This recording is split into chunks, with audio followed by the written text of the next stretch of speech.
नमस्कार. 11वी-12वी कॉलेजशिवाय परीक्षा कशी देता येते? 2 मार्ग. एक सुरक्षित, एक धोक्याचा मार्ग. 1. फॉर्म 17 कायदेशीर व सुरक्षित मार्ग. 2. डमी शाळा अनधिकृत व धोक्याचा. फॉर्म 17 अधिकृत मार्ग कोण भरू शकतो? नियमित कॉलेजला जाऊ न शकणारे विद्यार्थी हजेरी. कॉलेजमध्ये हजेरीची कोणतीही सक्ती नाही. 11वीची अट. 10वी नंतर 2 वर्षांचा गॅप पूर्ण झाल्यावर थेट 12वी देता येते. अभ्यास कसा? खाजगी क्लास किंवा घरी स्वअभ्यास तुमच्या वेळेनुसार. डमी शाळा / इंटिग्रेटेड क्लासेस हे कसे चालते? विद्यार्थी कॉलेजमध्ये फक्त कागदोपत्री प्रवेश घेतात. प्रत्यक्ष शिकवणूक खाजगी कोचिंगमध्ये होते. पालकांवर काय परिणाम?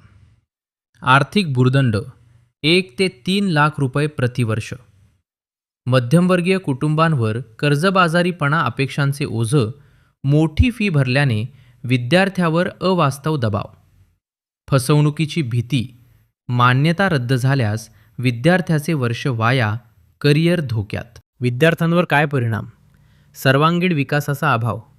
कॉलेज जीवन, मैत्री, खेळ, सांस्कृतिक कार्यक्रमांपासून विद्यार्थी वंचित राहतो. शाळा, संस्था व शासनावर परिणाम.